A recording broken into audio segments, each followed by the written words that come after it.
poželit ću vam svima dobrodošlicu u srpsku prestonicu. Jedan od kapitalnih projekata i sastavni deo najveće reforme beogradskog javnog prevoza, vjerojatno od kad postoji javni prevoz, je upravo jedan projekat javno-privatnog partnerstva koji je sprovela gradska uprava na čijem sam ja čelu i koji je očigledno prepoznat od strane Ekonomske komisije Ujedinjenih nacija za Evropu.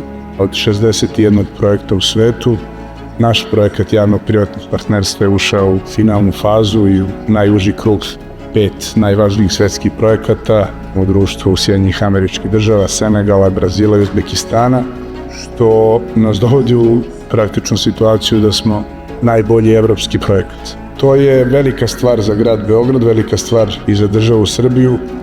Nekada mi se čini, kao i u mnogim drugim oblastima, nauci, kulturi pa i sportu, da prve velike potvrde i važne potvrde dobijemo iz polja, iz inostranstva, pa tek onda u naše zemlje. Izuzetno sam ponosan na sve ljude koji su učestvovali u tom projektu, što eto imamo tu čast da kao domaćini ovako jednog važnog foruma i mi participiramo kao finalisti.